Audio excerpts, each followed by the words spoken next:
Bismillah ya Rabbal Alamin. Faslun, fasal, bab wa khamsatu awqatin wa dan khamsatu lima awqatin waktu. Ada 5 waktu la yusalla, la tidak yusalla diperbolehkan untuk sholat, la tidak yusalla diperbolehkan untuk sholat. Biha di dalam khamsatu awqat, biha di dalam khamsatu awqat atau 5 waktu tadi. Illa kecuali sholatun, sholat. Yang putri yang belum setoran nggak boleh ikut pelajaran fikih, setoran dulu. Teruskan setorannya. Illa kecuali sholatun, sholat. Laha pada khamsatu awqat. Sababun ada sebab. Sababun ada sebab. Al-awwal yang pertama ba'da sholati subahi, ba'da sesudah sholati subahi, sholat subuh. Haram, enggak boleh sholat sunnah ba'diyah sesudah subuh. Walaupun serajin apapun enggak boleh sholat ba'diyah subuh. Hatta sehingga tatlu'ah terbit, tatlu'ah terbit asyamsu matahari, asyamsu matahari, sehingga sampai terbit matahari baru sholat suruk, baru sholat duha. Suruk pun itu nggak boleh. Ketika saat matahari belum terbit nggak boleh suruk. Waktu suruk sudah didesain ya oleh para ilmuwan melalui jam digital. Selain mereka telah membuat waktu sholat duhur, waktu sholat asar, juga sekarang sudah ada, telah tiba waktu suruk, atau waktu suruk telah tiba, waktu duhur telah tiba, waktu asar, dan sekarang mudah. Nah, kalau nggak punya jam digital, gimana cara untuk mengetahui kalau itu sudah masuk waktu suruk? Yaitu ketika sudah matahari terbit, kira-kira qadru ramhin, kira-kira 1 tombak atau 1 jam setelah subuh, kemudian tambah 10 menit. Itu sudah, misalnya subuhnya sekarang jam 4, berarti waktu suruknya jam 5 lebih 10 menit, tambahin 10 menit. Kalau subuhnya jam 5, berarti suruknya jam 6, tambahin 10 menit. Itu kira-kira 1 tombak matahari sudah di atas permukaan bumi. Yang pertama tadi apa? Yang haram sholat ba'diyah wa, dan yang kedua inda ketika tulu'ihya, ketika saat terbitnya, pas bersama-sama dengan terbitnya matahari, haram, nggak boleh juga. Hatta sehingga tataka malah sempurna, tataka malah menjadi sempurna, wa tartafi'a, wa dan tartafi'a naik qadru kira-kira rumhin 1 tombak, wa dan tartafi'a naik qadru kira-kira rumhin 1 tombak. Ya anak-anakku, ada 1 amalan yang Nabi pesankan kepada kalian, jangan tinggalkan seumur hidup. Ya, ini belum dapat kitab, nanti dikasih ya, santri baru kasih kinanjari. Ya, jangan tinggalkan namanya sunnah qobliyah ba'diyah. Ya Jom, paham Jom? Jangan tinggalkan sunnah qobliyah ba'diyah, dan juga sholat suruk.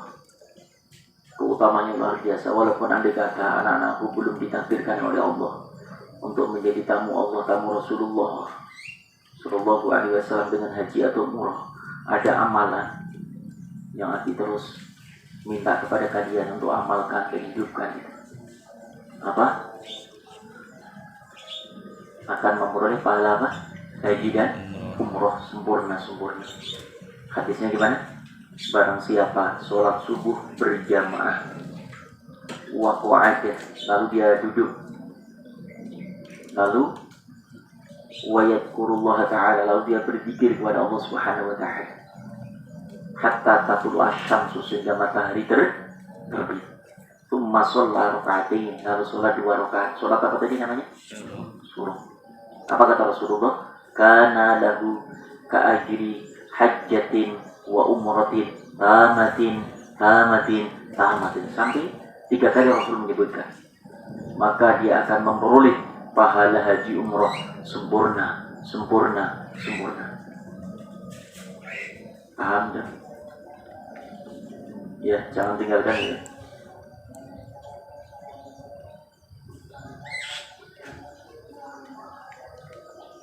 Baik, Nabi ulang lagi hadisnya.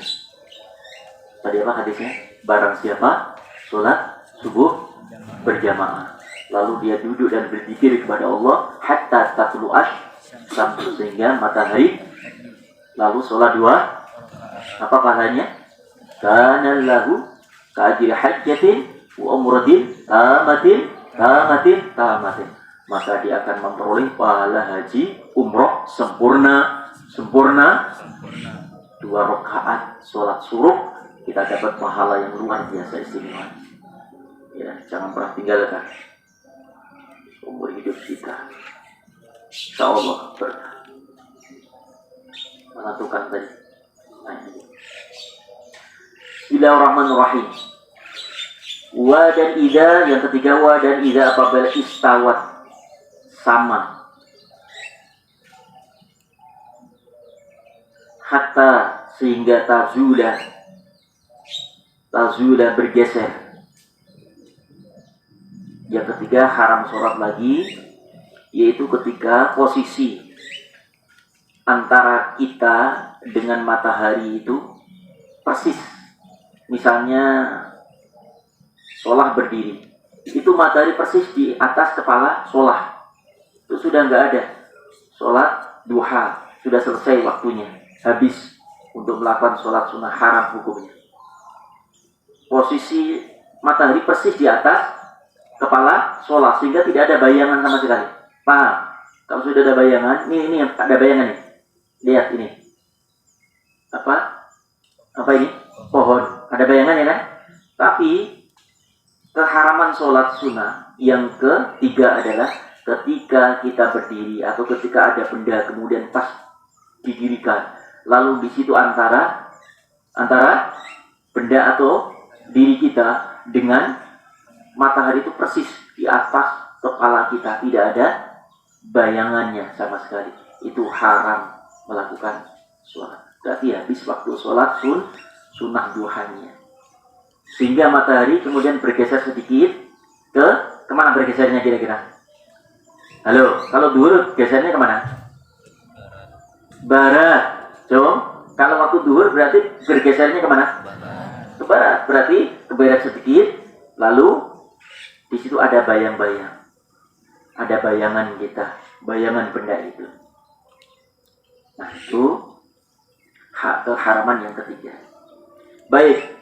Yang keempat, wa dan ba'da sesudah sholatil asri, sholat asar. Enggak boleh juga, haram melakukan sholat ba'diyah sesudah asar, enggak ada. Hatta sehingga taghurubah, terbenam asyamsu matahari. Wa inda wa dan inda ketiga,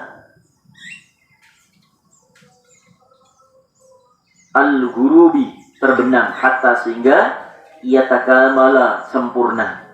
Yatakamala menjadi sempurna, gurubuha terbenamnya.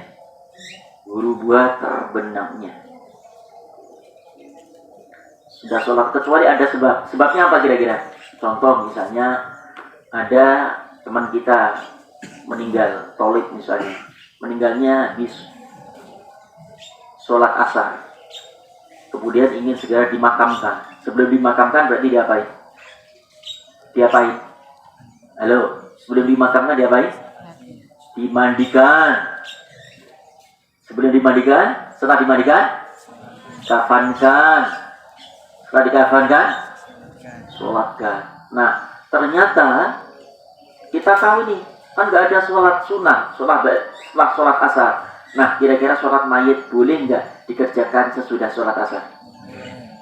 Hah? Boleh. Kenapa? Karena ada sebab, laha sababun. Bukan sholat sunnah ba'di, tapi sholat sunnah yang segera akan dikuburkan. Bahkan nanti anak-anakku ketika kita haji ya umroh, insyaallah anak-anakku berangkat semuanya.